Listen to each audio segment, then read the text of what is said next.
Almost 29 জন। 29 জনই হলে আসছো নাকি বাসা থেকে কেউ ক্লাস করছো?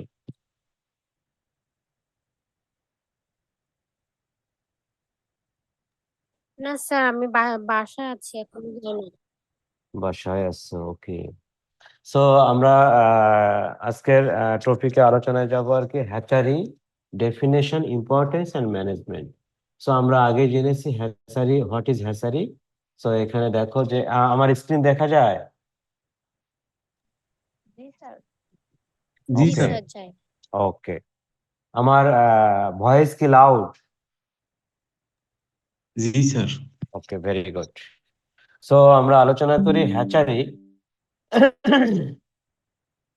বাংলাদেশে পোল্ট্রি ইন্ডাস্ট্রি একটা গ্রোয়িং ইন্ডাস্ট্রি, হ্যাঁ। So poultry production day by day increase করছে। আমাদের ইকোনমি যেহেতু এগ্রিকালচার বেসড, সেই ক্ষেত্রে লাইভ স্টক সেক্টরও একটা এগ্রিকালচারের অংশ। সো লাইভ স্টক সেক্টর এগ্রিকালচারের অংশ হিসেবে, হ্যাঁ, দরিদ্র, গরিব, পুরুষ এবং মহিলার দারিদ্র্য বিমোচনে পোল্ট্রি ইন্ডাস্ট্রি সহায়তা করে। পোল্ট্রি ইন্ডাস্ট্রির গ্রোথ এবং বৃদ্ধি, এক্সপানশনের জন্য, হ্যাঁ, আমাদের, হ্যাঁ, পোল্ট্রি প্রোডাকশন বাড়াতে হবে। পোল্ট্রি প্রোডাকশন বাড়াতে গেলে পোল্ট্রি, হ্যাঁ, বাচ্চা উৎপাদন করতে হবে। এই বাচ্চা উৎপাদন করা হয় যে ফার্মে, সেটাকে বলা হয় হ্যাচারি। এই কারণেই আমাদের দেশে হ্যাচারির গুরুত্ব অপরিসীম। সো এখানে পরীক্ষায় আসবে, write down the importance of hatchery management in poultry industry. Please write down your questions. Then, what is hatchery? দেখো, hatchery is an industry where layout of offspring of poultry are hatched artificially. Okay, an installation or building in which hatching of poultry eggs is artificially controlled for commercial purposes. Okay, so আমরা এখন যাব তাহলে, তোমার,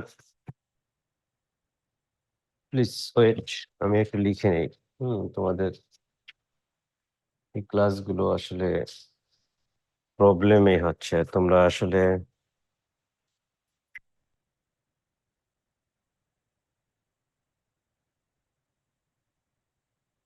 ওকে। So আমরা এখন চলে যাব তোমার, a facility where eggs are hatched under artificial conditions, especially those of fish and poultry. In other words, chicks hatcheries are modern buildings that provide separate rooms for each hatchery operation. হ্যাঁ, hatchery operation গুলো কি কি? যেমন হচ্ছে selection of hatching egg, storage of hatching egg, incubation room, হ্যাঁ, চিক sorting room, চিক grading room, চিক delivery room. এইগুলো আলাদা আলাদা হ্যাচারিতে রুম থাকে। এই প্রত্যেকটা হ্যাচারি অপারেশনের জন্য সেপারেট রুম থাকে, এটা বলা হয়েছে। So how you manage hatchery, আর what are the steps to be taken during hatchery management? Please question গুলো লিখে নাও। আমি তোমাদের কোশ্চেন গুলো লিখে নেই আর কি।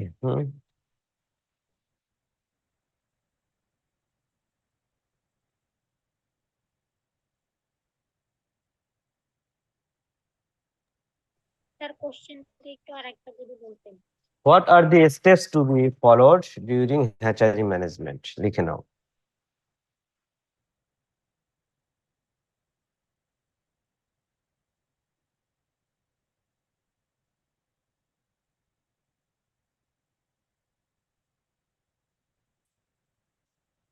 ওকে, সো হ্যাচারি ম্যানেজমেন্টে কি কি স্টেপস ফলো করতে হয়?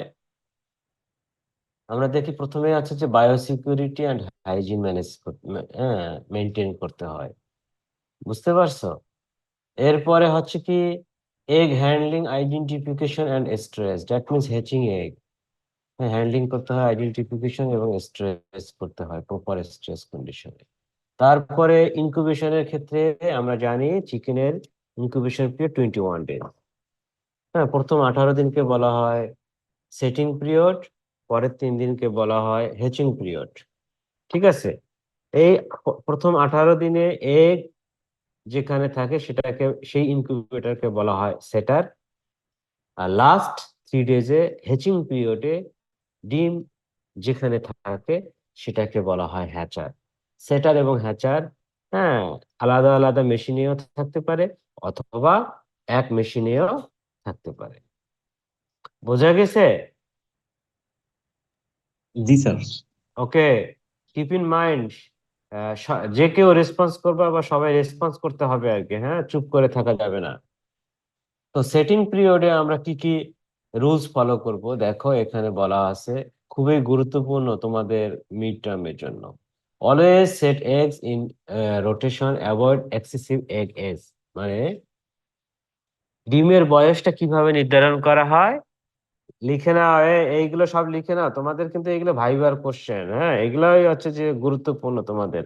ডিম মুরগি ডিম পাড়ার পরে, হ্যাঁ, থেকে ইনকিউবেটরে বসানোর এই মধ্যবর্তী সময়টাই এটাকে বলা হয় ডিমের বয়স। খুব বেশি বয়স হওয়া যাবে না, 3 থেকে 7 দিনের ভিতরে ডিম সেট করতে হবে। Try to set eggs in similar age flocks together, অর্থাৎ ডিম আমরা যে ব্রিডার, হেচিং এগ আমরা কোন ফার্ম থেকে কালেক্ট করব?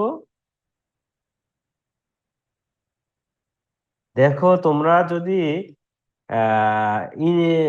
অ্যাকচুয়ালি তোমরা অনলাইনে ক্লাস করছো, ফেস টু ফেস ক্লাস করাতে টিচার স্টুডেন্ট ইন্টারাকশন ভালো থাকে, হ্যাঁ।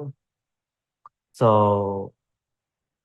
এই ক্ষেত্রে তোমাদের একটু ব্যারিয়ার হচ্ছে যে তোমরা অনলাইনে ক্লাস করছো, এবং অনলাইনে ক্লাস করছো, তোমরা খাতা কলম তোমাদের সঙ্গে আছে কিনা আই ডোন্ট নো, বাট আমার প্রত্যেকটি সেন্টেন্সে এক একটি করে বুলেট, অর্থাৎ এই যে আমরা খাওয়ার জন্য যে ডিম বাজার থেকে কিনি, এটা কোন ফার্মে উৎপাদন হয় কে বলতে পারবে? কমার্শিয়াল। কমার্শিয়াল লেয়ার ফার্মে।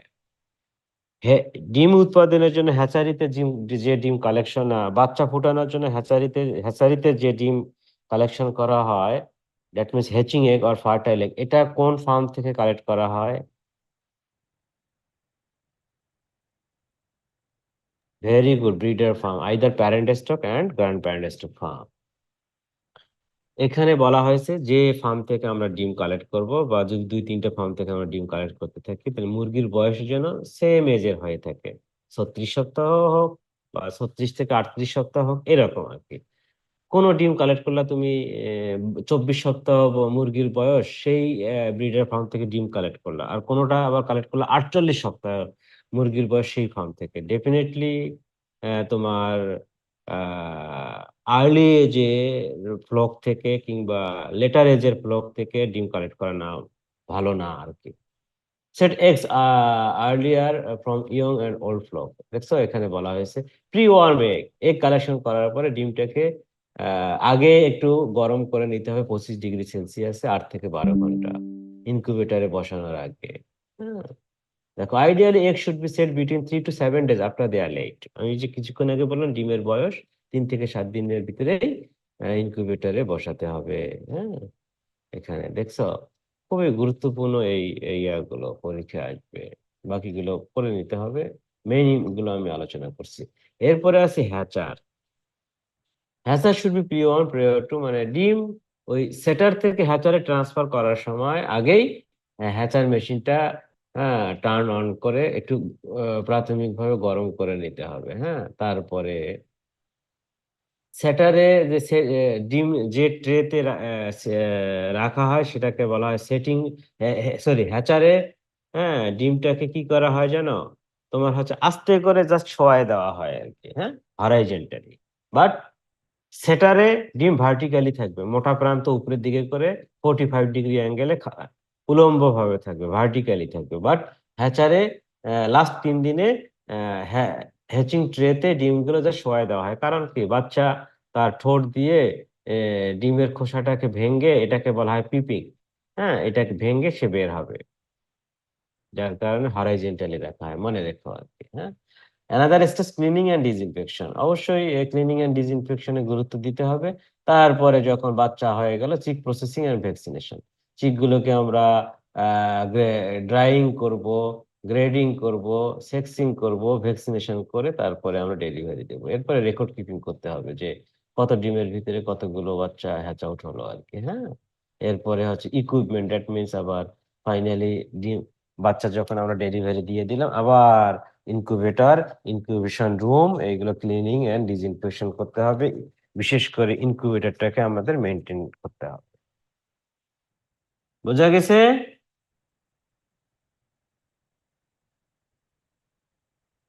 ওকে। জি sir. Sanitation, cleaning and disinfection. স্যানিটেশনের ভিতরে হচ্ছে যে তোমার ক্লিনিং এন্ড ডিসইনফেকশন। এরপরে দেখো যে এখানে একটা টার্ম আছে, হ্যাঁ, sterilisation, disinfection and sanitation. Sterilisation মানে কি, প্যাথোজেনিক নন প্যাথোজেনিক সবগুলো ব্যাকটেরিয়া ডেস্ট্রয় হয়ে যাবে, হ্যাঁ। ডিসইনফেকশন হচ্ছে যে জাস্ট হচ্ছে প্যাথোজেনিক ব্যাকটেরিয়া গুলো ডেস্ট্রয় হবে। স্যানিটেশন হচ্ছে জাস্ট আমরা কি খাওয়ার আগে এবং পরে হাত ধুয়ে নেই কেন, জাস্ট হচ্ছে যে এই প্যাথোজেনিক অর্গানিজম গুলোকে আমরা কমানোর জন্য আমরা স্যানিটেশন প্রক্রিয়া অবলম্বন করে থাকি। সো দেখছো, স্টেরিলাইজেশন, ডিসইনফেকশন এবং স্যানিটেশনের ভিতরে পার্থক্য। এরপরে হচ্ছে যে ডিসইনফেকশন সম্পর্কে তোমাদের আলোচনা করা হয়েছে এটা, হ্যাঁ। এরপরে চলে আসি very important question, procedures of monitoring hatchery performance. এখানে বলা হয়েছে যে দেখো, প্রথমে আমাদের হ্যাচারি পারফরমেন্স মনিটর করার জন্য কি কি স্টেপস নিতে হবে। ফার্টিলিটি মেজার করতে হবে।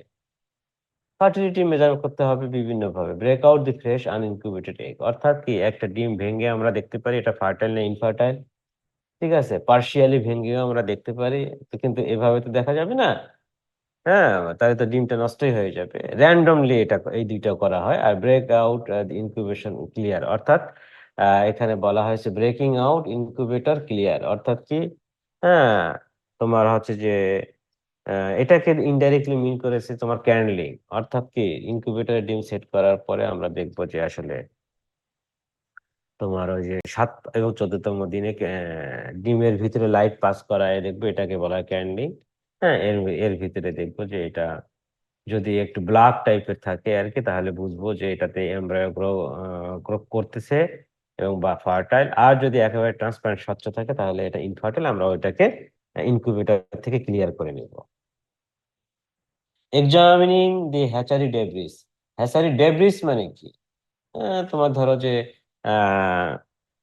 ইনকিউবেটরে ডিম থেকে বাচ্চা বের হলো, বাচ্চা আমরা নিয়ে আসলাম, বাকি যা কিছু থাকবে, ডিমের খোসা, তারপরে হচ্ছে যে আনঅ্যাবজর্বড ইয়ক ম্যাটেরিয়াল, সবগুলোকে বলা হয় হ্যাচারি ডেব্রিস, হ্যাঁ। এইগুলো আমাদের দেখতে হবে। আবার ওখানে দেখতে হবে যে তোমার বাচ্চার যে হলো, এইগুলো কি কোনো অ্যাবনর্মালিটিস আছে কিনা, মাল ফরমেশন আছে কিনা, মাল পজিশন আছে কিনা।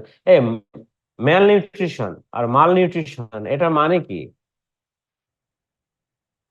এই এই তোমাদেরকে আমি বলেছি না যে তোমাদের ওই যে নিউট্রিশনের অভাব থাকলে। ওয়েট করো, তোমাদের রেজিস্ট্রেশনের সঙ্গে আন্ডারস্কোর দিয়ে নাম দিবা, যারা করেননি সবাই করো। 49 কে সবাই এখনই চেঞ্জ করো তোমাদের নেম।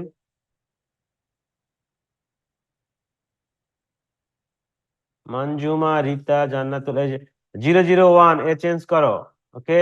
005, 008, 013 চেঞ্জ করো, গেস্ট লেখা আছে, হ্যাঁ। তোমাদের এই যে 19 ASBM 028 আন্ডারস্কোর দিয়ে নামটা দিবে, তাহলে টিচাররা, তোমাদের যে কোনো অনলাইনে টিচাররা বুঝতে পারে আর কি, হ্যাঁ। এটা তোমাদের স্মার্টনেস।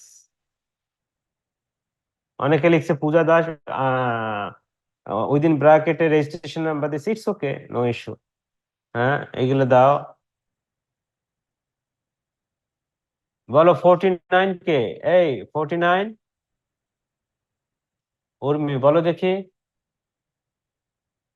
মাল নিউট্রিশন মানে কি? নিউট্রিশনের অভাব sir. Deficiency of different nutrition. Urmi, Urmi আর হচ্ছে সজীব আহমেদ, সাইফুল, এই তোমরা ভিডিও কলে আসো দেখি। এই তোমরা সবাই ভিডিওতে আসো দেখি, তোমরা কি ক্লাস করছো কিনা। যারা বাসায় আছে তারা ব্যথি রেখে দেখি, আমি তোমাদের ফেস গুলো দেখি একটু সবাই।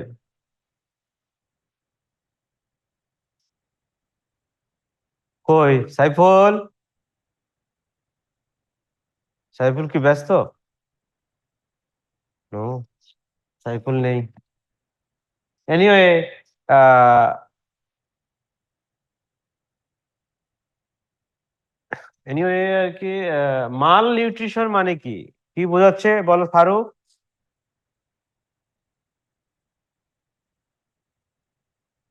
হ্যালো, জি স্যার। এই তোমরা কথা, হ্যাঁ তোমরা কথা বলো, এই তোমরা সবাই ইয়াতে আসো, ভিডিওতে আসো দেখি, কথা বলো কথা বলো।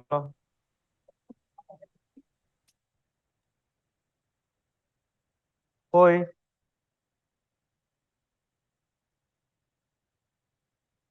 কই তোমরা এসছো? হ্যাঁ, যারা বাসায় আছে থাকুক, হ্যাঁ, আর যারা হলে আছে তারা সবাই চলে আসো। কই কই এনামুল? জি স্যার, আসসালামু আলাইকুম স্যার। ওয়ালাইকুম আসসালাম। কই তুমি, কোথায় আছো? হলে আসছি ওকে, স্যার। এনিওয়ে, এনিওয়ে যারা কথা বলবে তারা ভিডিওতে আসবে। হ্যাঁ, ওকে, থ্যাংক ইউ। স্যার হ্যাঁ, বলো মাল, মাল নিউট্রিশন মানে কি? স্যার হচ্ছে ম্যাল নিউট্রিশন মানে পুষ্টির মানে মানে অভাবজনিত যে কারণগুলো আছে সেটা হচ্ছে ম্যাল নিউট্রিশন স্যার।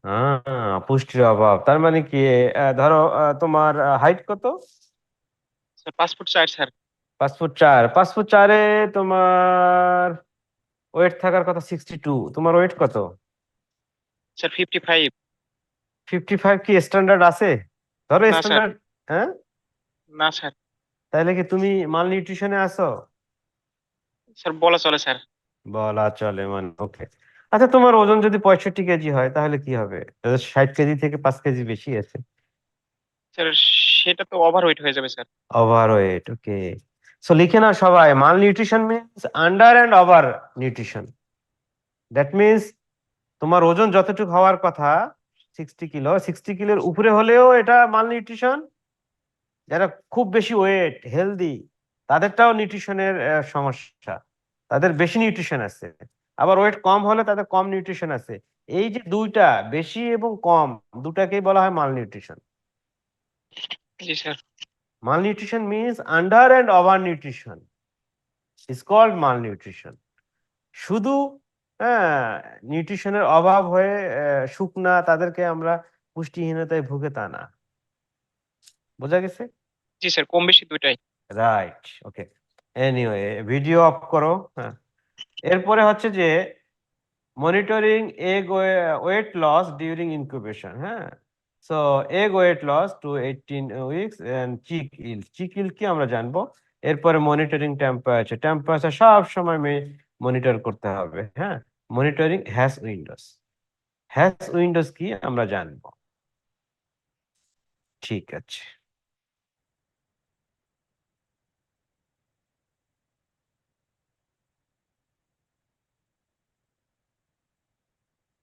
হ্যাঁ, এরপরে আমরা চলে যাই,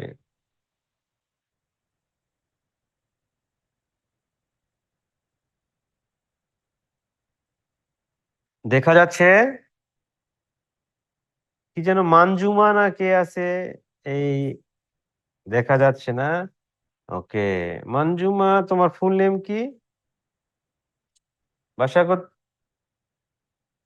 মঞ্জুমা আশিকা মুনমুন, মাই গড, অনেক বড় নেম। এনিওয়ে, তোমার হোম ডিস্ট্রিক্ট কোথায়? মাগুরা থেকে গোপালগঞ্জ কত দূরে?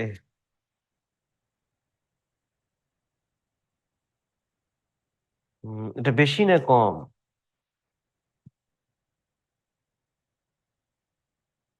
ভেরি গুড, ওকে। ইনকিউবেশন পিরিয়ড কি জিনিস বলো তো?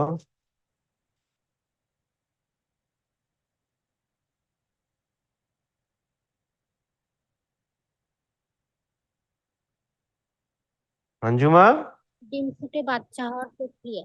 ন, মঞ্জুমা বলুক আগে, তারপরে উর্মি, যারা বলতে পারো না আর কি। হ্যাঁ,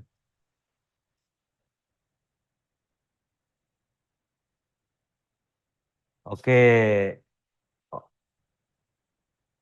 ইনকিউবেশন পিরিয়ড বলা হয় এটা। বিভিন্ন পোল্ট্রি স্পিসিসের ক্ষেত্রে বিভিন্ন ধরনের হয়। ইনকিউবেশন পিরিয়ড বিভিন্ন স্পিসিসের ক্ষেত্রে বিভিন্ন ধরনের। তা কেন জানো? একটা হচ্ছে ডিমের সাইজের উপর ডিপেন্ড করে, ক্রোমোজোম নাম্বারের উপর ডিপেন্ড করে, হ্যাঁ। এই ডিমের সাইজ এবং ক্রোমোজোম সংখ্যার উপর ভিত্তি করে বিভিন্ন স্পিসিসের ইনকিউবেশন পিরিয়ড বিভিন্ন হয়ে থাকে। প্লিজ লিখে নাও। এখানে দেখি আমরা, দেখো এখানে স্পিসিস দেয়া আছে: chicken, turkey, duck, muscovy, goose, guinea fowl আর guinea, pea fowl, pheasant, bob white quail, coturnix quail. Coturnix quail mean Japanese quail, bob white quail, chukar partridge, grouse and pigeon. Okay, so incubation period দেখো এখানে চিকেনের ক্ষেত্রে 21 দিন, হ্যাঁ, ডিমটা একটু, তারপর ডাকের ক্ষেত্রে 28 দিন, হাঁসের ডিম, মুরগির ডিমের সাইজে একটু বড় ইনকিউবেশন, টার্কির ডিম, টার্কির এবং ডাকের ইনকিউবেশন পিরিয়ড একই রকম। মাস্কবি ডাক একটু আবার 35 থেকে 37 দিন, হ্যাঁ, গিনি ফাউল 28 দিন। দেখো যা কোয়েলের ক্ষেত্রে 17 দিন, 17 থেকে 18 দিন, পিজনের ক্ষেত্রে 17 দিন, হ্যাঁ, এটা আর কি। এরপর টেম্পারেচার কেমন লাগে ইনকিউবেশন পিরিয়ডে, কোন স্পিসিসের, পোলট্রির কয়টা স্পিসিস? 11টা বা 12টা স্পিসিস। এই 12টা স্পিসিসের ভিতরে সবচেয়ে বড় কোনটা? অস্ট্রিচ। সবচেয়ে ছোট কোনটা? কোয়েল। লিখে নাও।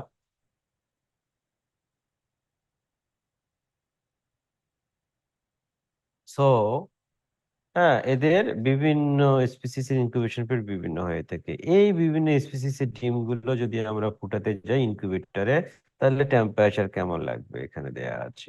হিউমিডিটি কেমন লাগবে ইনকিউবেটরের ভিতরে, হ্যাঁ, এটা দেখো। হ্যাঁ, তারপরে টার্নিং কতদিন পর্যন্ত করতে হয়?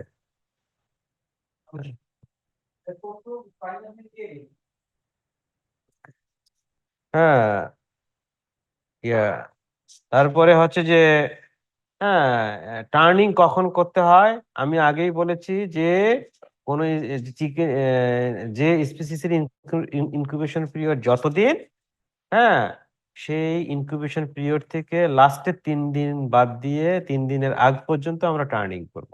টার্নিংটা কি? ডিমটা ঘুরে, হ্যাঁ, এই আর কি বিষয়।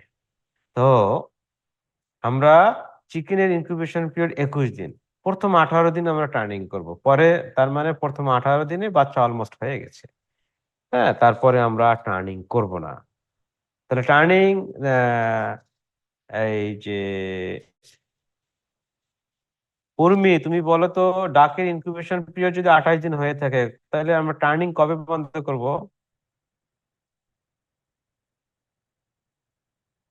উর্মি, আর 25 দিন, 25 দিন আগ পর্যন্ত। Very good. হ্যাঁ, তো বাকিগুলো পড়তে হবে না তোমাদের, হ্যাঁ, এটা মনে রেখো।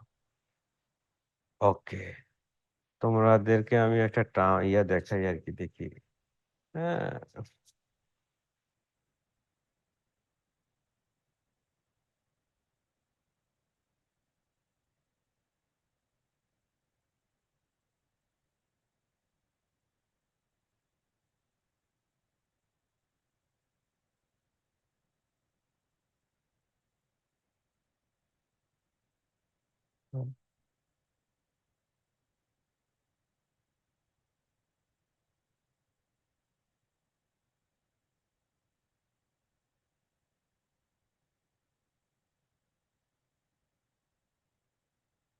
তোমরা কি আমার স্ক্রিন দেখতে পাচ্ছ?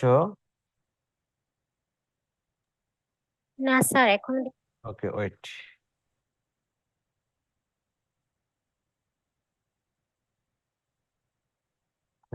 Turning during chicken egg incubation in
এই তোমরা আমার স্ক্রিন দেখতে পাচ্ছ? ওকে, জি স্যার, এখন দেখা যাচ্ছে। দেখা যাচ্ছে না? একটু দেখো দেখি।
কি দেখেছো? জি স্যার। কি দেখছো বলো দেখি একটু। আমার সামনে নজর তোমরা আমাকে বলো এখানে এই যে এই ভিডিওটা আমি ডাউনলোড করবো কিভাবে বলো? সাইফুল বলো দেখি, আইটি তে তোমাদের এক্সপার্ট কে? কে বলতে পারবে? স্যার নিচে ডাউনলোড অপশন আছে স্যার। এস এস দিলেই হবে। ডাউনলোড অপশন আছে না? জি স্যার। স্ট্যান্ডার্ড, ওকে, ফুল এইচডি। এটা তো এটা তো গেট প্রিমিয়াম ছাড়া তো ডাউনলোড হচ্ছে না। স্যার কে ওই যে উপরে লো কোয়ালিটি ডাউনলোড হবে, আর হচ্ছে গিয়ে ফুল এইচডি হইতে হলে স্যার আপনাকে প্রিমিয়াম নিতে হবে। লো কোয়ালিটি, স্ট্যান্ডার্ড করতে পারবেন স্যার। স্ট্যান্ডার্ড কোয়ালিটিটা ডাউনলোড করেন। স্ট্যান্ডার্ডটা ওকে। দেখি ডাউনলোডিং, অথবা হ্যাঁ এখানে এসএস দিলেই হয় আর কি। হ্যাঁ মানে রেখো আর কি। জি স্যার, ডাব্লু কেটে এস দিলেই হবে। হ্যাঁ হ্যাঁ হ্যাঁ, ডাব্লিউ ডাব্লিউ কেটে কি এসএস দিলে হবে নাকি শুধু এসএস এখানে দিলেও হবে আর কি? কোনটা বলো তো? স্যার, ডাব্লু কেটে এস দিলে হবে। আচ্ছা দেখি। Sir, it would be great if you share the video link. ডটও কাটতে হবে স্যার। ডটও কাটতে হবে, রাইট রাইট রাইট। কি যেন বললো? কে কে কে কে যেন কি বললো? ডট কাটতে হবে, দেখি আসে কিনা। হ্যাঁ চলে আসছে, হ্যাঁ ঠিক আছে। হ্যাঁ আরেকজন যেন কি বললো আমাকে বলো দেখি, শেয়ার অপশনে।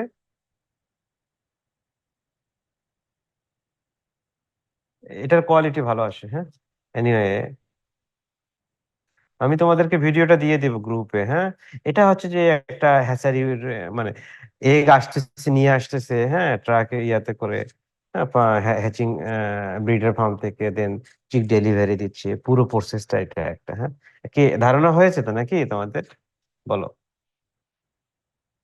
কি কাজে দিয়েছে? এটা কিছুটা হেল্প হয়েছে ভিডিওটা? বলো। ওকে, ভেরি গুড। ওকে, আমরা এখন চলে যাব, কোথায় ছিলাম বলো দেখি।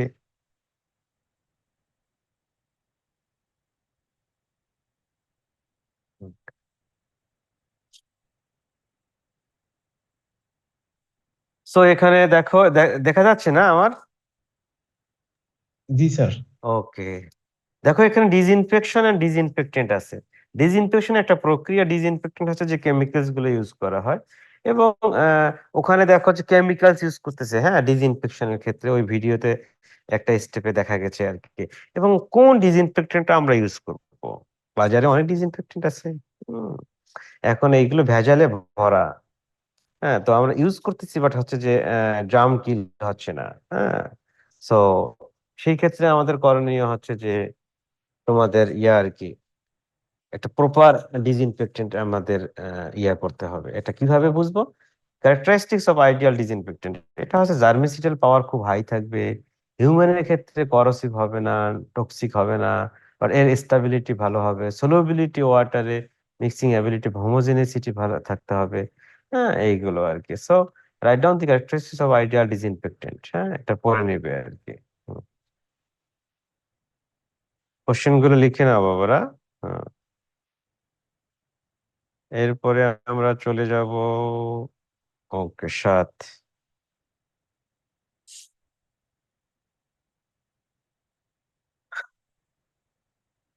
Factors affecting fertility of hatching egg. Hatching egg যে আছে, হ্যাঁ, এটার ফার্টিলিটি কেমন হবে? অর্থাৎ কি, সাধারণত জানো যে আমরা কিছুক্ষণ পরে দেখব একটা কক এবং হ্যান মেটিং করলে একটা হ্যাচিং এগ, কয়টা হ্যাচিং এগ পাবো? নাইম, সাইফুল, বলো দেখি। স্যার 3টা। 3টা, ভেরি গুড। কে বলছে এটা? স্যার বিনয়। হ্যাঁ, বিনয় স্যার।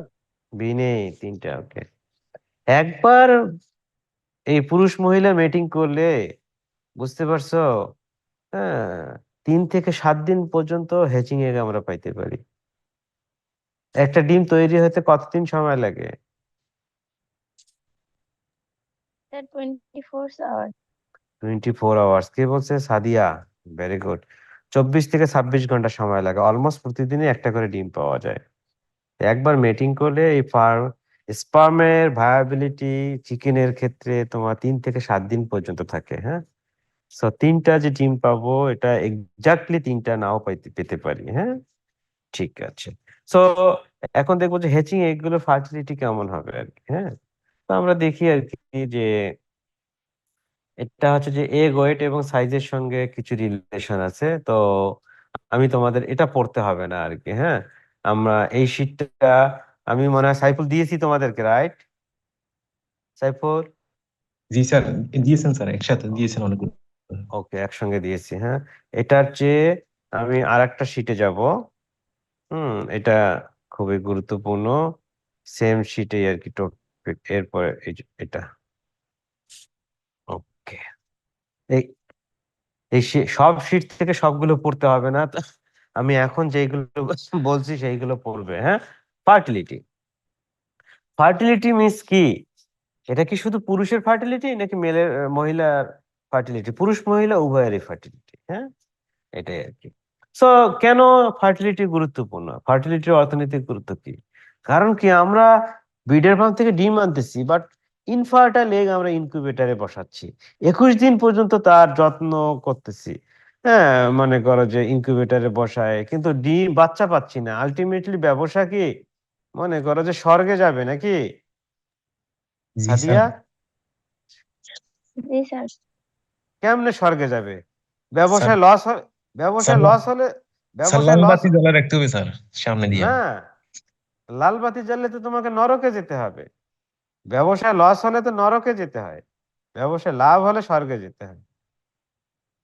আমি আমার স্টুডেন্টরা যখন আমার চেম্বারে আসে বলি যে কি সুবিধা বলো, হ্যাঁ কি ইয়ে আর কি, মানে হচ্ছে যে আমি জাস্ট উল্টোটা বলি আর কি, যে কি সমস্যা বা কি প্রবলেম, কি জন্য এসো আর কি, বললাম কি সুবিধা বলো।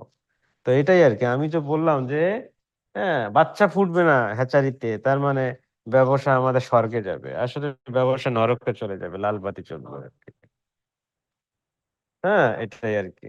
ঠিক আছে, তো এটা যার কারণে এর অর্থ ইকোনমিক গুরুত্ব অনেক বেশি আর কি। ফার্টিলাইজেশন দুই ভাবে হতে পারে, ন্যাচারাল ফার্টিলাইজেশন, আর্টিফিশিয়াল ফার্টিলাইজেশন। তো এখানে লেখে নাও factors involve in artificial insemination. Write down the factors involve in artificial insemination in chicken. Okay, so কিছু মহিলার দরকার পুরুষের দরকার হতে পারে। তারপরে এখানে বলা হয়েছে সিমেন নট স্টোরড ইজিলি, খুব সহজেই স্টোর করা অনেক হয়, প্রসিডিউরের বিষয় থেকে ডাইলুট করতে হয়। তোমরা কি অ্যানিমেল ব্রিডিং এন্ড জেনেটিক্স এর কোনো কোর্স পড়েছো? কিংবা থ্রিওজেনোলজির, ওখানে সিমেন কিভাবে প্রিজার্ভ করতে হয়, ডাইলুশন তৈরি করে এখানে আছে আর কি। টাইম অফ সিমেন কালেকশন, সিমেন সবসময় কালেকশন করা যায় না। এখানে বলা আছে কি দেখো যে slightly higher sperm concentration than that collected in afternoon। সিমেন যখন সকালে কালেকশন করার চেয়ে করা বিকালে কালেকশন করার চেয়ে ভালো, অবশ্যই মর্নিং এ কালেকশন করতে হবে। ওকে, সিমেন কোয়ালিটিতে সিমেনে স্পার্ম মোটিলিটি, স্পার্মের সংখ্যা কম আছে, মোটিলিটি কম আছে, কিন্তু এই স্পার্ম সংখ্যা, স্পার্ম মোটিলিটি বাড়ানোর জন্য কি করা যেতে পারে? কই দেখি, দাঁড়াও আমি আজ করি আর কি। এটা হচ্ছে যে এনামুল, এনামুল আছো? জি স্যার, আছি স্যার। এনামুল, জি স্যার। ধরো যে তোমার সিমেন্ট কোয়ালিটি কিভাবে ইমপ্রুভ করবে স্যার এটা বলো? তো স্যার নিউট্রিশনের উপর ডিপেন্ড করবে স্যার। হ্যাঁ, কিভাবে বলো?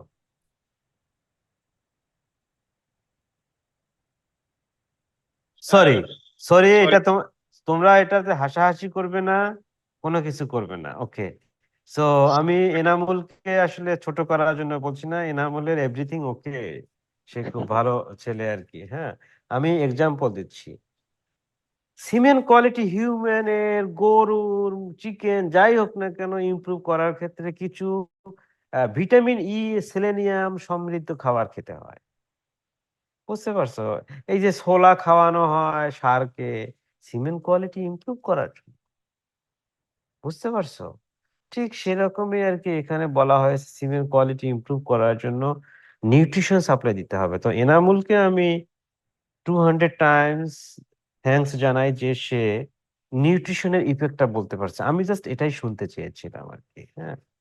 ঠিক সেরকমই মর্নিং এ দেখো, রাতে খাওয়ানোর পরে তার ফিজিক্যাল কন্ডিশন থাকে ইয়ে করে, সকালে ঘুম থেকে উঠে আমাদের ফেস গুলো কেন সতেজ থাকে? মেটাবলিজম হয় না, এনার্জি ব্যয় হয় না, যার কারণে স্কিন খুব ভালো থাকে, সেলগুলো সজীব সতেজতায় ফিরে আসে।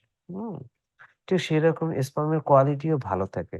সকালের দিকে সিমেন্ট কালেক্ট করলে তার কোয়ালিটি অবশ্যই ভালো থাকবে বিকেলে কালেকশনের চেয়ে।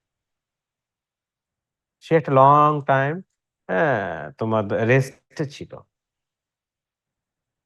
আর বিকেলে কালেক্ট করলে সে দিনের বেলায় কি তার ঘুম হবে? দিনের বেলায় তো সে বিভিন্ন ব্যস্ত থাকবে, ছটফট করবে, এটা করবে, যার কারণে সিমেন্ট কোয়ালিটি ভালো হয় না। ওকে, দেখো এখানে বলা হয়েছে factors affecting fertility of egg of different poultry species. এটা খুবই গুরুত্বপূর্ণ, মনে রেখো।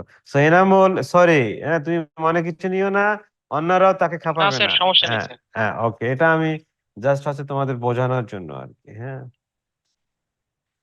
ফিজিওলজিক্যাল ফ্যাক্টর থাকে আর কি, এই ফার্টিলিটিটার জন্য, একটা আছে kind of sperm, hormone and fertility. এটা একটু ডিটেলস 1-2 লাইন করে লিখবে তোমরা।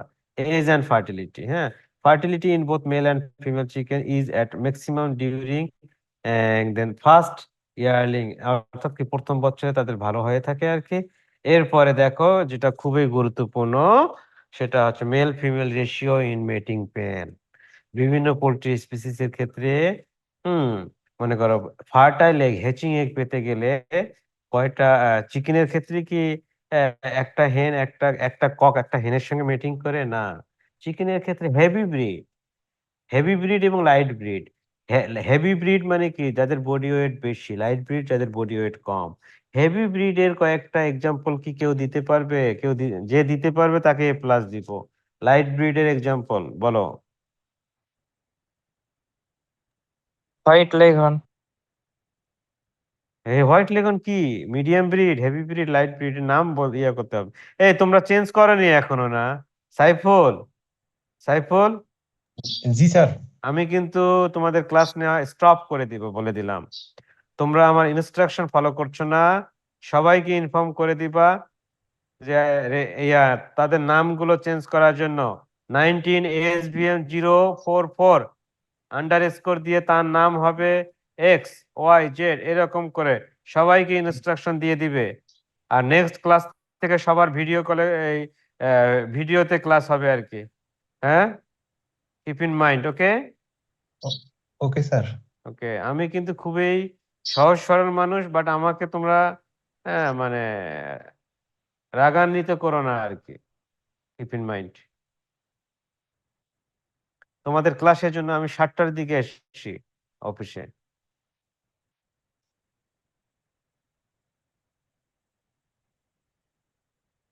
লাইট ব্রিড হচ্ছে যাদের বডি ওয়েট কম, যেমন মেডিটেরিয়ান ক্লাসে ব্রিড গুলো light breed, white leghorn, Fayoumi, Minorca, Ancona, Andalusian blue, like this.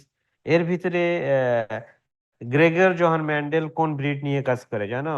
Andalusian, হ্যাঁ, বার্ড নিয়ে গ্রেগর জোহান ম্যান্ডেল এক্সপেরিমেন্ট করে। ইন্টারমিডিয়েটে যদি জুওলজি বোটানিতে মনে হয় আছে আর কি, জুওলজিতে তোমরা পড়ে থাকবে।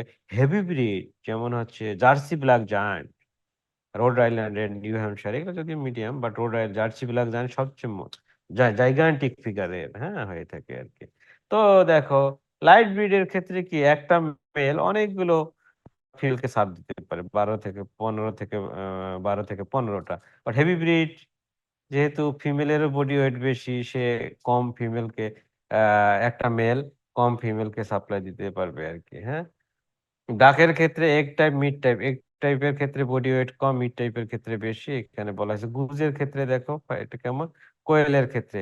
বাট পিজিয়নের ক্ষেত্রে একমাত্র কি, পিজিয়ন আর মনোগামাস, এটাকে একটা পুরুষ একটা মহিলার সঙ্গে শুধু মিটিং করে।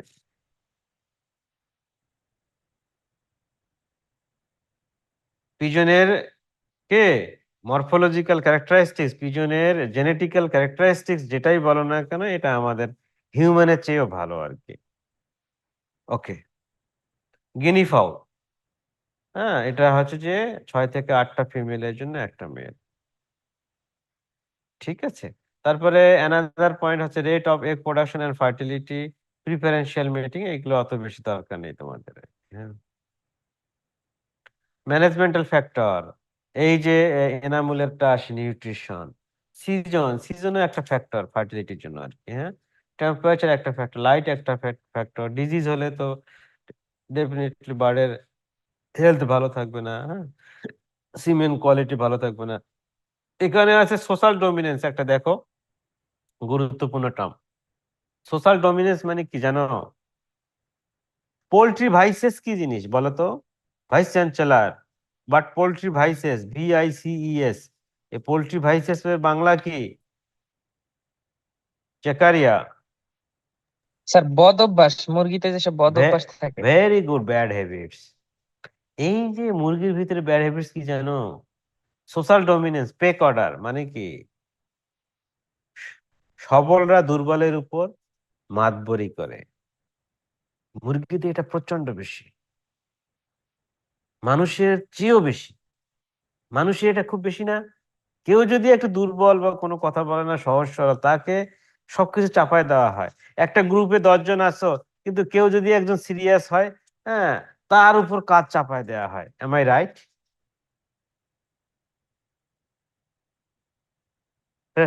ওকে। মানজুমা, তাহলে তুমি খুব বেশি কাজের চাপায় দাও অন্যের উপরে মনে হচ্ছে আর কি। সো নাকি তোমার উপরে চাপায় দেয় কোনটা আসলে? এনিওয়ে, সোশ্যাল ডমিনেন্স আর পেক অর্ডার, হ্যাঁ, এখানে বলা হয়েছে অন। হ্যাঁ, তারপরে এটাতে কি হবে দেখো, যে has been shown related to seasonal activity and fertility of chicken. যার কারণে কি হবে জানো, অনেক সময় যে ওই একটা কক যে ফিজিক্যালি খুব শক্তিশালী, সে অন্য ককগুলোর উপর মনে করো ডমিনেন্সি করে, তাদেরকে মিটিং করতে দিচ্ছে না, বাট সে একাই 100-200 ফিমেলকে তো মিটিং করতে পারবে না। সে কি করতেছে, না করতেছে, সে মিটিং করে ফার্টাইল এগ দিতে, অন্য কেউ মিটিং করতে নিরুৎসাহিত করতেছে, দিচ্ছে না। হ্যাঁ, তো ঠিক এরকমই আর কি সোশ্যাল ডমিনেন্স আর পেক অর্ডার, ঠিক আছে, পেক অর্ডার, হ্যাঁ, এইগুলো আর কি তোমার ফার্টিলিটিতে এফেক্ট করে। এরপর ফার্টিলিটি ডিটেকশন। সো ফার্টিলিটি ডিটেকশনের ক্ষেত্রে আমাদের আগে জানতে হবে হোয়াট আর দি, কোশ্চেন লিখে নাও, what are the possible causes of infertility.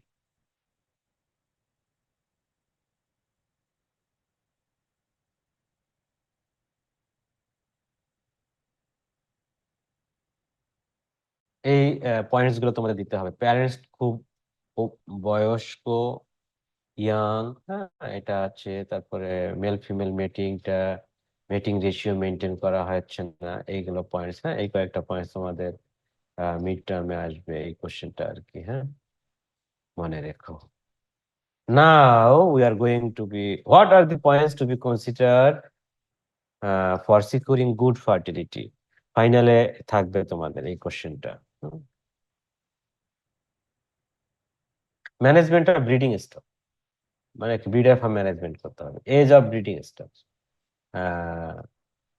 the male fertile ratio or male female ratio বলা হচ্ছে আর কি। হ্যাঁ, বিভিন্ন মেটিং সিস্টেম, ফ্লক মেটিং, পেন মেটিং, এত ডিটেলস আমাদের জানার দরকার নাই। এগুলো জানতে গেলে একটা ক্লাসেই লাগবে এই মেটিং সিস্টেম পড়াতে গেলে। হাজবেন্ডারি সিস্টেম আছে কিছু, egg production, fertility, breed and stay. So এইগুলো তোমাদের পড়তে হবে আর কি। হ্যাঁ, সো তোমাদের যদি পরীক্ষা আসে right down the factors affecting fertility, তাহলে আগে যেইগুলো পড়ানো হয়েছে কোনোটাই পড়তে হবে না, এটা সাম আপ করা আছে আর কি। হ্যাঁ, লিখে নাও যে right down the factors affecting fertility, এটা হচ্ছে যে শীটের, হ্যাঁ, শেষে 2 পেজ পড়তে হবে আর কি। হ্যাঁ, যেগুলো আলোচনা করেছি ওইগুলোরই জাস্ট হচ্ছে পয়েন্ট আকারে আছে আর কি। হ্যাঁ, আগে ডিটেলস ছিল আর কি।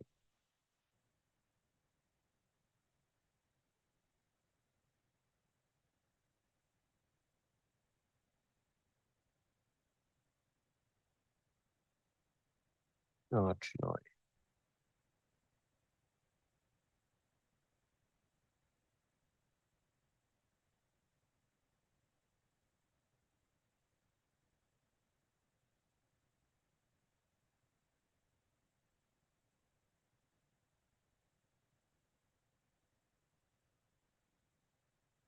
হ্যালো, শুনছো তোমরা? জি স্যার। সো এখানে আমরা এখন আসি কিভাবে আমরা ক্যালকুলেশন করবো। এই ফর্মুলা 3টা কিন্তু খুবই ইম্পর্টেন্ট। তোমরা কতজন স্টুডেন্ট সাইফুল? 59। এই দিলওয়ারকে বলো তো ওই যে এমএসসি স্টুডেন্টের লিস্টের চিঠিটা আগে রেডি করতে। হ্যাঁ, সো পার্সেন্ট ফার্টিলিটি দেখো কি, আমরা ফার্ম থেকে সবগুলো ডিম নিয়ে আসলাম, এর ভিতরে কতগুলো ফার্টাইল এগ, এটাকে 100 দ্বারা মাল্টিপ্লাই করলে পার্সেন্ট ফার্টিলিটি পাবো। হ্যাসাবিলিটি কি রকম দেখবো, এই যে টোটাল আমরা ডিম নিয়ে আসলাম, এখানে মার্কার যাচ্ছে না, এই যে টোটাল যে আমরা ডিম নিয়ে আসলাম এর ভিতরে কতগুলো ফার্টাইল, এই ফার্টাইল ডিমগুলো যদি আমরা ইনকিউবেটরে সেট করি, এর ভিতর থেকে আবার কতগুলো বাচ্চা হ্যাচ আউট হলো, তাহলে এর পার্সেন্টেজটাকে বলা হচ্ছে হ্যাচাবিলিটি। পার্সেন্ট হ্যাচটা কি জিনিস দেখো, এখানে বলা হচ্ছে total number of egg set, সবগুলো ওই যে ট্রাকে করে আমরা নিয়ে আসলাম, ইনকিউবেটরে বসালাম, কতগুলো বাচ্চা ফুটলো, তার পার্সেন্টকে বলা হচ্ছে পার্সেন্ট হ্যাচ। আচ্ছা,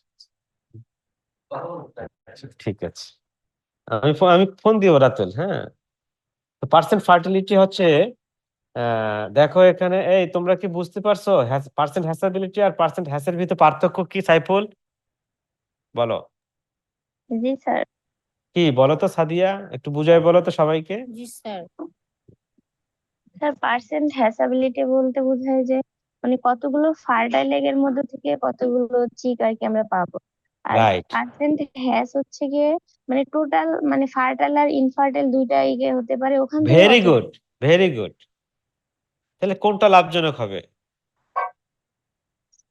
কোনটা ট্রু, লাভজনক হবে। হ্যাঁ, ট্রু হ্যাসাবিলিটি কোনটা হবে তাহলে? স্যার পার্সেন্ট হ্যাসাবিলিটি যেটা। ইয়েস, পার্সেন্ট হ্যাসাবিলিটি হবে ট্রু হ্যাসাবিলিটি। কারণ 3 নম্বরে দেখো, সিতে এখানে দেখো আমরা সবগুলো ডিম ট্রাকে নিয়ে আসলাম, এখানে ফার্টাইল ইনফার্টাইল সবগুলোই আছে, বাট এর থেকে কতগুলো বাচ্চা হলো, মানে টোটাল ডিম কালেক্ট করলাম তার ভিতরে এটা। বাট এটা হচ্ছে যে একটা গ্রোস ওভারঅল একটা পার্সেন্ট হ্যাসাবিলিটি আসলো।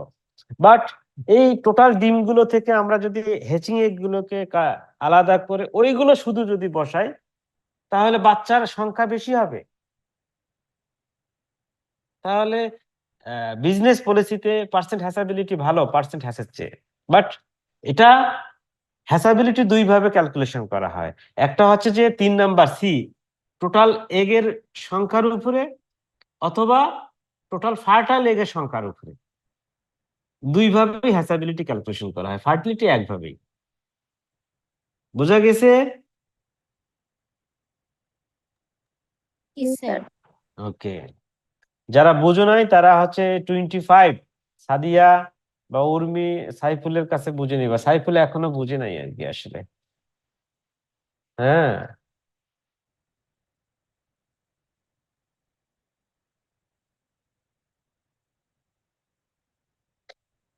এই যে 3টে ফর্মুলা আছে না, হ্যাঁ, এই যে 3টে ফর্মুলা আছে, এই 3টে ফর্মুলাই হচ্ছে যে হ্যাচারি ম্যানেজমেন্ট এই সাবজেক্টটার মনে গঠিত হয়েছে এই 3টে ফর্মুলা দিয়ে। লাভ, লোকসান, হ্যাঁ, প্রফিট, সবকিছু ডিপেন্ড করতেছে এটার উপর। এখন বলো মানজুমার কোশ্চেনটা কি ছিল, কেন আমরা হ্যাচাবিলিটি ক্যালকুলেশন করব? হ্যাঁ,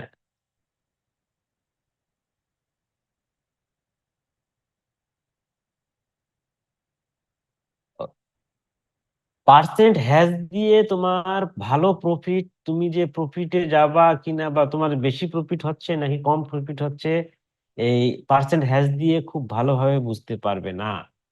পার্সেন্ট হ্যাসের সমস্যা কি জানো, তুমি ইনফার্টাইল এগ গুলোকেও 21 দিনে তোমার ইনকিউবেটরে রাখতেছো,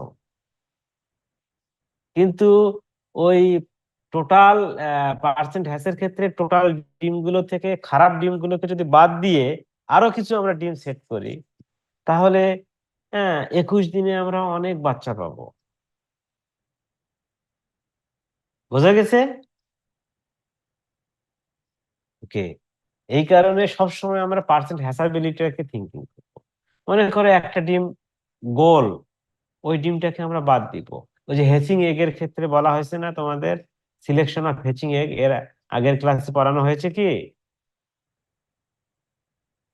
হ্যাঁ, তো দেখো ওই তারপরে কিছু মানে খোসাটা ডিমের এক প্রান্তে বেশি ক্যালসিয়াম ডিপোজিট হয়ে শক্ত হয়ে গেছে, কোনোটা ডিম লাঠিমের মতো, এইগুলো আমরা আগেই বাদ দিয়ে দিব। এই যে পার্সেন্ট হ্যাসের ক্ষেত্রে টোটাল এগ সেটের ক্ষেত্রে এই যে মানে disqualification of hatching egg, hatching এগের যে বৈশিষ্ট্যগুলো থাকার ঠিক না, সেইগুলো এখানে আছে। তাহলে এইগুলো থেকে তো বাচ্চা হবে না। তাহলে কেন আমি 21 দিন ইনকিউবেটরে সেট আপ করে অপেক্ষা করব? আচ্ছা, আমি এই ডিমগুলো থেকে বাচ্চা হবে না, ইনকিউবেটরে বসাইলাম, 21 দিনের পরে ওই ডিমগুলো নষ্ট হয়ে গেল। তার চেয়ে তো এই ডিমগুলো আমি আলাদাভাবে সেপারেট করে, হ্যাঁ, এই ডিমগুলোকে আলাদা করে বা সেপারেট করে আমি তো বাজারে বিক্রি, খাওয়ার পারপাসে, খাওয়ার উদ্দেশ্যে বিক্রি করতে পারি। তাহলে কি আমার বেশি লাভ হবে না? ওকে, ক্লিয়ার? ওকে, একটা জিনিস মনে রেখো, হ্যাচারি ম্যানেজমেন্ট এই সাবজেক্টের ক্ষেত্রে ফার্টিলিটি আর হ্যাচাবিলিটি এই দুইটা টার্ম কখনো ভুলবে না। এই দুইটা সম্পর্কে যদি ফুল ধারণা থাকে তাহলে তোমরা আর অন্য কোনো কিছু পড়ার দরকার নেই, এই দুইটা সংজ্ঞা, এই দুইটা ফর্মুলা শুধু মনে রাখবা। তাহলে এই সাবজেক্টের হ্যাচারি অপারেশন, হ্যাচারি ম্যানেজমেন্ট, হ্যাঁ, ব্রিডার ফার্মের হ্যাচারি ম্যানেজমেন্ট, রাইট, এই হ্যাচারি ম্যানেজমেন্ট পোর্শনটুকু কভার হয়ে যাবে, জানো।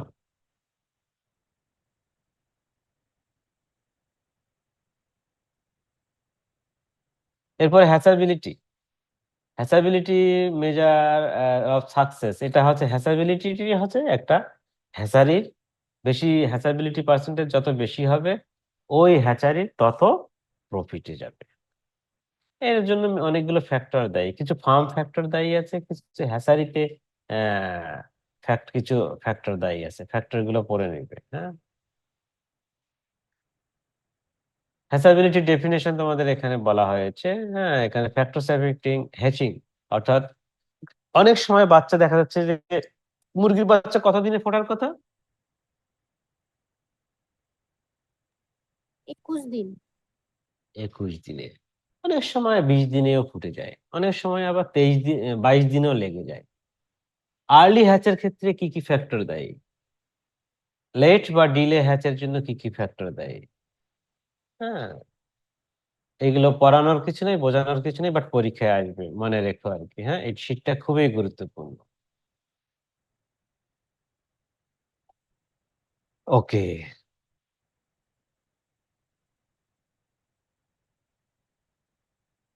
এখন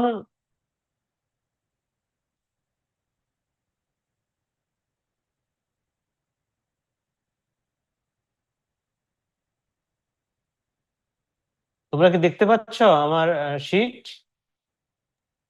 জি হ্যাঁ, স্যার। ওকে, জি স্যার।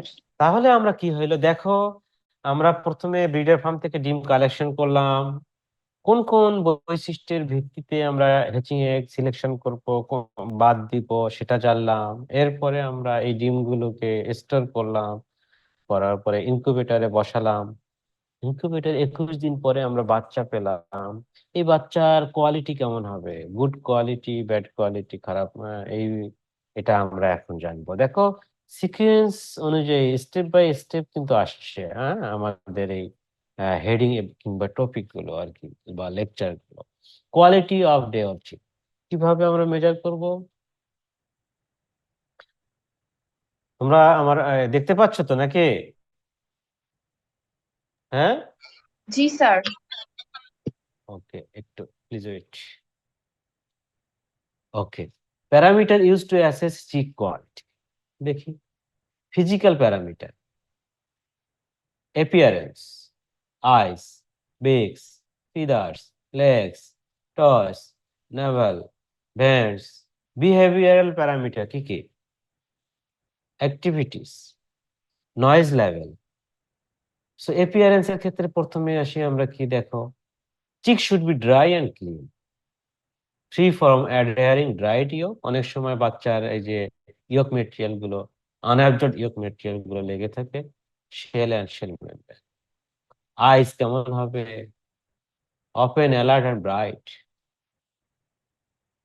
সাইফুল কই? সাইফুল কই? সাইফুল, স্যার সাইফুল স্যার নেই? আসি স্যার। আছে। সাইফুল, তোমার চোখে সেরা চোখ, সেরা সুন্দর চোখ কার বলো তো?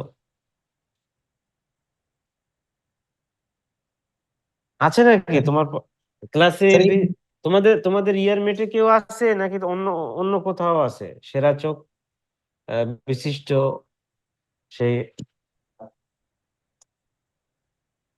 বলো। স্যার ওইটা তো জানা নাই স্যার। স্যার এনিমাল স্পিসিস এর মধ্যে আরে না, হিউম্যানের ভিতরে সেরা চোখ কার? এরকম সেরা চোখধারী কে তোমার পরিচিত কোথায় আছে? গোপালগঞ্জে আছে নাকি তোমার হোম ডিস্ট্রিক্টে আছে? এনামুল আছে নাকি? সাইফুলের কেউ এরকম? স্যার থাকতে পারে স্যার, ও তো কিছু বলেনি এখনো। ও দেখি বলে নাই? বলেনি বলে না। নাই নাকি? নাকি ও মানে বুঝে, মানে আছে কিন্তু শেয়ার করেনি কারোর সঙ্গে? কি জানি স্যার, জাকা আমাকে তো বলেনি। তোমাকে বলে নাই? তুমি ওর close friend Zakaria? Zakaria? Sir আপনি যাদেরকে জিজ্ঞেস করতেছেন তাদের থেকে শুনেন তাদের আছে কিনা। হ্যাঁ, এনামুল তুমি বলো তো, তোমার আছে কিনা? জি স্যার। তোমার আছে এই যে সেরা চোখধারী কেউ? না স্যার, নাই স্যার। কি বলো? স্যার যে বললো আপনাকে তার থেকে আগে শোনেন স্যার। না না, আর শোনা যাবে না। ওকে, আমরা চলে যাই এখন। দেখো আইটা কি কিরকম হবে? Open, alert and bright. হ্যাঁ, এটা গুড কোয়ালিটির ক্ষেত্রে। বিগ কিরকম হবে? দেখো যে বাঁকানো বিগ হওয়া যাবে না, হ্যাঁ, বাচ্চার ক্ষেত্রে। এগুলাকে আমরা গুড কোয়ালিটি বাচ্চা বলবো না, এগুলোকে আমরা মানে যখন বাচ্চা, যখন আমরা ডেলিভারি দিব, মার্কেটে সাপ্লাই দিব বা কাস্টমারকে দিব, তখন এই বাচ্চাগুলোকে আমরা ডিসকার্ড করে দিব। ফিদার গুলো কেমন হবে? মুরগির বাচ্চার পালক গুলো কি কেমন দেখো, ওই যে মখমলের মতো ভেলভেটি টাইপের আর কি, ফ্লাপি টাইপের। হ্যাঁ, এটা কোনোভাবেই আর কি ইয়া হওয়া যাবে না। লেগটা অনেক সময় বাঁকানো থাকে, হ্যাঁ, অনেক বাচ্চার এরকম হওয়া যাবে না আর কি। হ্যাঁ, অনেক সময় দেখো যে এই যে নি জয়েন্টে, হ্যাঁ, হক জয়েন্ট বলে এটাকে চিকেনের ক্ষেত্রে, এটাকে অনেক সময় রেডিশ টাইপের থাকে, এরকম হওয়া যাবে না আর কি। হ্যাঁ, তারপরে টোস্টটা কিরকম হবে দেখো, অনেক সময় বাঁকানো থাকতে পারে। এটা হচ্ছে যে সবগুলো টো প্রেজেন্ট থাকবে, কোনো অ্যাবসেন্ট থাকা যাবে না, অতিরিক্ত টো থাকা যাবে না। হ্যাঁ, সামনে সাধারণত মুরগির পায়ে 4টা আঙ্গুল থাকে, সামনের দিকে 3টি, পিছনের দিকে একটা। হ্যাঁ, অনেক সময় এটা তোমাদের ম্যাক্সিমামরাই বলতে পারে না আর কি। নেভারটা কেমন হবে? ড্রাই ফ্লাফি, হ্যাঁ, এটা হবে। কালারেশন খুব ভালো হতে হবে। হ্যাঁ, এটা আর কি। ভেন্টটা কি রকম হবে? হ্যাঁ, দেখো এখানে হেলদি বেবি চিকেন আর baby chick have clean rear ends, মানে শেষের দিকে তার পিছনের প্রান্ত আর কি। হ্যাঁ, sometimes a chick may show a pasted up vent area where loose faeces have clump and right. হ্যাঁ, এরকম হওয়া যাবে না। সো এইগুলো আহ, এই সবগুলো বৈশিষ্ট্য কিভাবে দেখে আমরা বাচ্চা, স্যার একটা বাচ্চা দেখতেই তো আমাদের 5-7 মিনিট করে চলে যেতে পারে, তোমাদের মনে কোশ্চেন আসতে পারে। নো, হ্যাচারিতে 2-4 মাস কাজ করলে একটা বাচ্চা ধরেই দেখতে পারবা, দূর থেকে দেখতে পারবা is this good quality or not. Activities এর ক্ষেত্রে কি রকম হবে দেখো, এখানে বলা হয়েছে কি জানো, একটা বাচ্চাকে হাতে কিংবা টেবিলে তুমি জাস্ট উল্টায়ে দিবে, সে যদি খুব দ্রুত নিজে নিজেই মানে তার স্বাভাবিক অবস্থায় দাঁড়িয়ে যেতে পারে, তাহলে সেই বাচ্চাটার কোয়ালিটি খুবই ভালো। আর সে যদি সময় নিয়ে নেয়, তাহলে তার কোয়ালিটি মিডিয়াম। আর সে যদি কখনোই, হ্যাঁ, মনে করো যে ওই কি চিত হয়ে শুয়ে থাকা থেকে নর্মাল কন্ডিশনে পায়ে দাঁড়াতে না পারে, তাহলে সেটা হচ্ছে উইক বা পোর কোয়ালিটি বাচ্চা।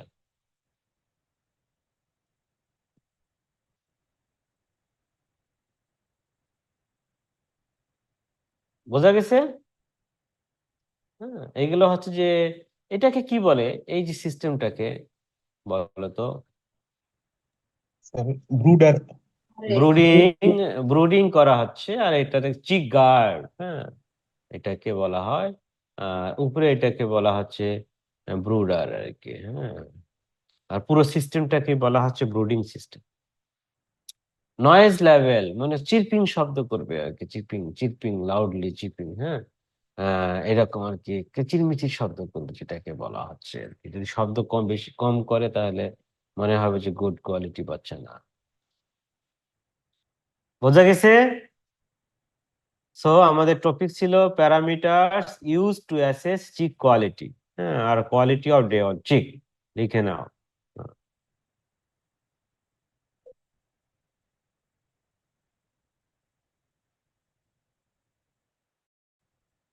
স্যার হ্যাঁ, কাইন্ডলি যদি আরেকবার বলতেন, কি বলবো এটা স্যার এই যে কোশ্চেনটা বললেন ওইটা।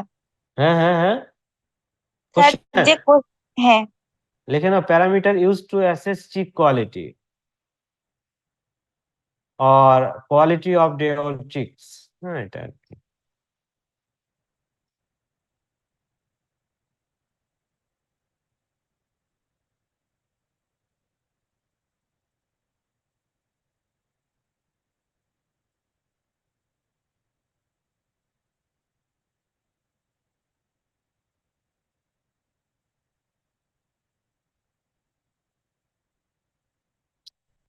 বোঝা গেছে?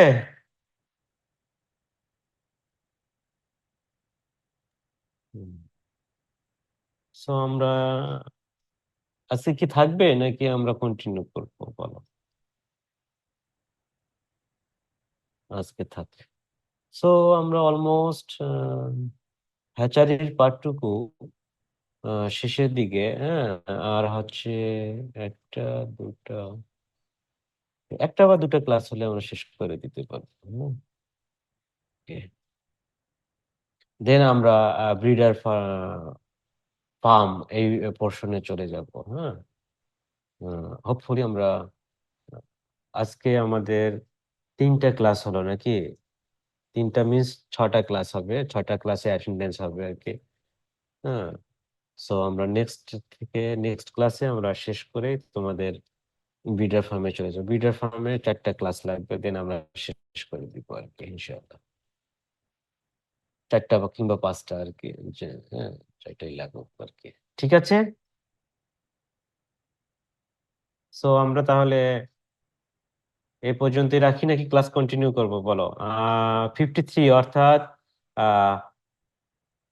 সাইফুল টোটাল 52 জন প্রেজেন্ট আছে, বাকি তোমার 59 জন, 7 জন প্রেজেন্ট নেই। তুমি একটি স্ক্রিনশট নিয়ে নাও, হ্যাঁ, আমাকে অ্যাবসেন্ট লিস্ট গুলো দিয়ে দিও, হ্যাঁ। কারো কোনো কোশ্চেন আজকের ক্লাস সম্পর্কে বলো?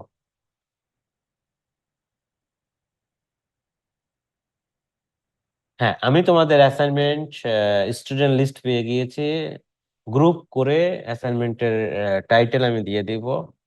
উইদিন 1 উইকস এর ভিতরে তোমাদের অ্যাসাইনমেন্ট সাবমিট করতে হবে এমএস ওয়ার্ডে, হ্যাঁ। আমি আবারও বলছি যে এমএস ওয়ার্ডে অ্যাসাইনমেন্ট গুলো কম্পিউটারে হাতে লিখতে হবে না, কম্পিউটারে এমএস ওয়ার্ডে করে লিখে অ্যাসাইনমেন্ট সাবমিট করতে হবে। সাইফুল একটা গুগল ড্রাইভ করে সবার গুলো কালেক্ট করবে, সাইফুল এবং মিম কালেক্ট করার পরে রোল ওয়াইজ, হ্যাঁ, তোমাদের সিরিয়াল ওয়াইজ, হ্যাঁ, শুধু জাস্ট এভাবে 1 2 3 4 এভাবে দিবে, হ্যাঁ, দিয়ে আর কি আমাকে সাবমিট করবে আর কি, হ্যাঁ। স্যার সেক্ষেত্রে ফাইল নেমটা যদি আইডি নেম হয় তাহলে আমরা ড্রাইভে আপলোড দিলে ওটা অটোমেটিক্যালি অ্যালফাবেটিক্যালি আসলে সিরিয়ালি হয়ে যাবে।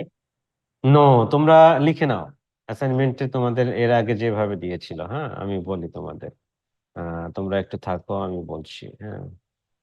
তোমাদের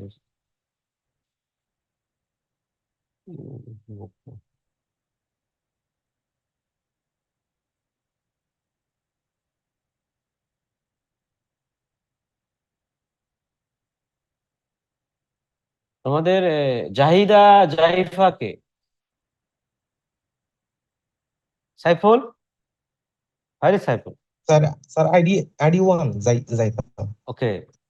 সাইফুল, আমি তোমাকে বলেছিলাম মনে হয় কিনা জানি না, আসলে টুটুকে বলি নাকি তোমাদের। এখন আমি টুটুর ক্লাসে স্টপ করে দিয়েছি, তোমাদের আগে ক্লাস শেষ করবো, দেন তাদের ক্লাস।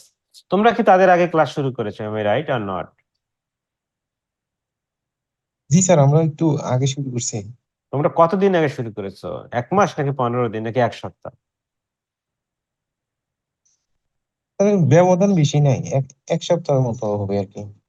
তাহলে তো তাদের ক্লাস স্টপ করা ঠিক হয়নি। যদি 1 মাস হতো তাহলে তোমাদেরটা শেষ করে ওদেরটা শুরু করতাম। ওকে, এনিওয়ে, দেখো আমি আবারও বলছি, জাইফা, এখানে তোমরা রোল নাম্বার দিয়েছো 01, নাম দিয়েছো জাহিদা জাইফা, বাট এটার একটা তো তোমাদের রেজিস্ট্রেশন নাম্বার এরকম 19 ASBM 01 or 001? Which one is correct?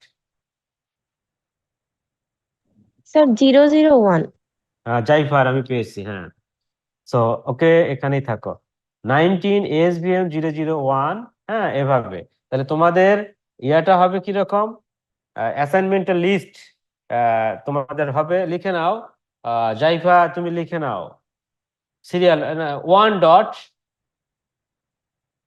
মানে এটা সিরিয়াল নাম্বার আর কি, 1 ডট স্পেস দিয়ে 19 ASBM 001 আন্ডারস্কোর জাহিদা জাইফা। স্যার এই পুরোটা কি ফাইল নেম হবে? হ্যাঁ, এই পুরোটাই ফাইল নেম হবে। জি স্যার। তারপরে হাবিবা আক্তার মিম কে? জি স্যার আমি।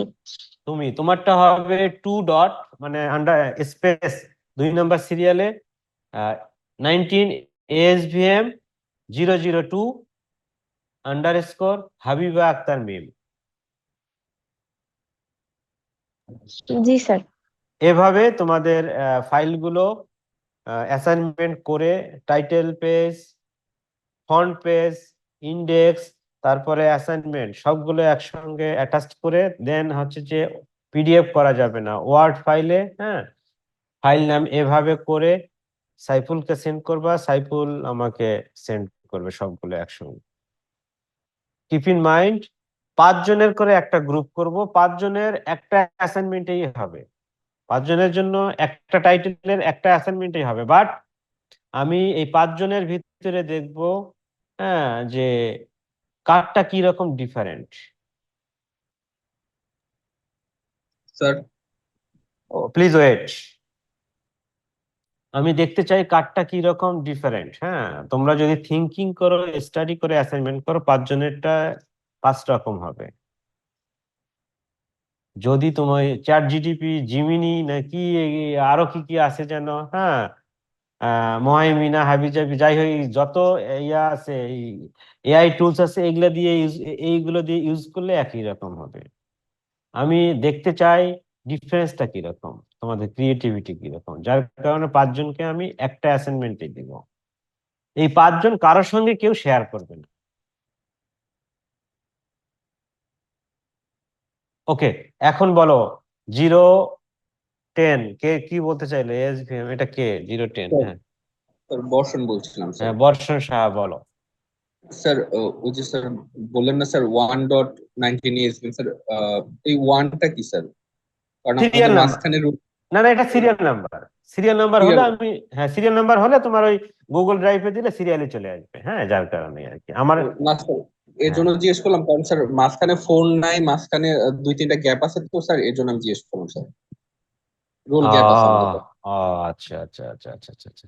তাহলে তোমাদের রোল নাম্বারটা যেটা আমাকে অ্যাটেন্ডেন্স শিট সরবরাহ করছে না বর্ষণ, তোমরা জি স্যার।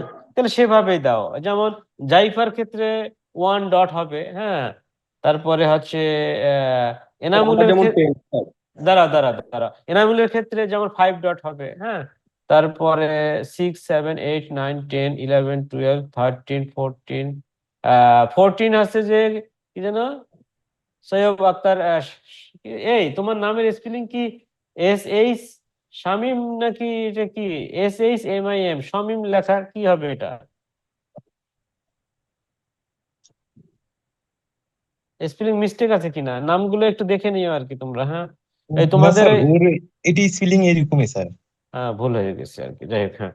তো 14 পরে 15 নাই, তাহলে 15 দিবে না, 15, 16 দিবে আর কি। বুঝতে পারছো বর্ষণ? জি স্যার, ক্লিয়ার স্যার।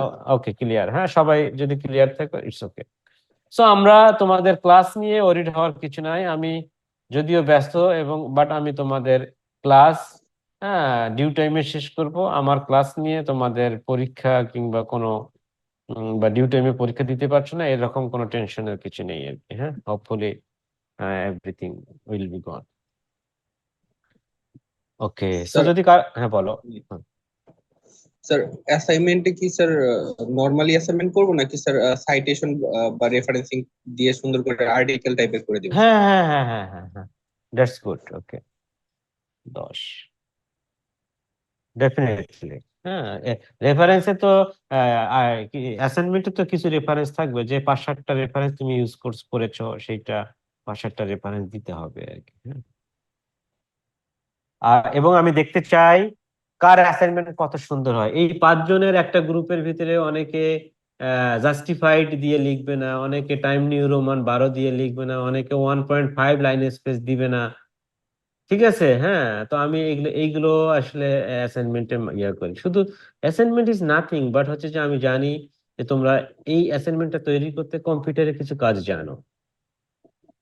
আমার আসলে ক্লাস কিংবা আমার থিঙ্কিং আইডিওলজি গুলো আসলে ওই বই খাতা কলম মুখস্থ বিদ্যার ভিতরে সীমাবদ্ধ আমি পছন্দ করি না আর কি। কিছু তোমাদের প্র্যাকটিক্যাল নলেজ হোক, যেটা সার্ভিস লাইফে তোমাদের হেল্পফুল হবে আর কি। বুঝতে পারছো? হ্যাঁ, বুঝতে পারছো বর্ষণ? জি স্যার, বুঝতে পারছি sir. Okay, so keep in mind, font পেজটা ভালো করতে হবে, ইন্ডেক্সটা ভালো করতে হবে, অ্যাসাইনমেন্টে জাস্টিফাইড দিতে হবে, লেফট অ্যালাইনমেন্ট রাইট অ্যালাইনমেন্ট দেওয়া যাবে না, টাইম নিউ রোমানে 12 বা 13 যাই দাও না কেন এভাবে দিতে হবে, হেডিং সাব হেডিং গুলো বোল্ড করতে হবে, হ্যাঁ, অল ক্যাপিটাল দেওয়ার দরকার নাই, হ্যাঁ, এইগুলো একটু মাথায় রেখো আর কি, হ্যাঁ, সুন্দর করে আর কি। স্যার অ্যাসাইনমেন্ট স্পেসিং এর ব্যাপারটা কত বললেন? 1.5, হ্যাঁ, লাইন স্পেস, জি স্যার। হ্যাঁ, এইগুলো আর কি। তো এইভাবে সুন্দর করে করবে আর কি, হ্যাঁ। অন্য কোনো ফন্ট দেওয়া যাবে না, time new Roman it should be must, হ্যাঁ, তো মনে রেখো আর কি।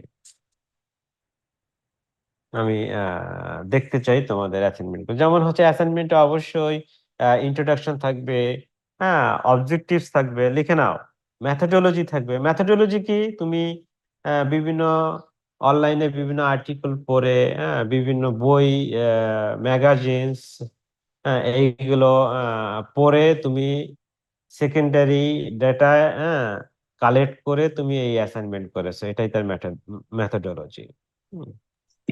স্যার তারপরে কিছু দুই পেপারের মতো করে লিখবো স্যার। হ্যাঁ হ্যাঁ হ্যাঁ হ্যাঁ, রাইট রাইট রাইট রাইট, হ্যাঁ, এটা গেল। এরপরে হচ্ছে যে তোমার ওই যদি বলি যে সিলেকশন অফ হ্যাচিং এগ, তারপরে সিলেকশন অফ হ্যাচিং এগ দিবা, যে হোয়াট ইজ হ্যাচিং এগ, হ্যাঁ, তো hatching first, selection of hatching egg দিয়ে হ্যাচিং এগ, তারপরে criteria for selecting hatching egg, disqualification of hatching egg, এভাবে importance of hatching egg in hatchery management, এভাবে operation, এভাবে দিয়ে তারপরে কনক্লুশন, তারপরে রেফারেন্স, হ্যাঁ, এভাবে মনে রেখো।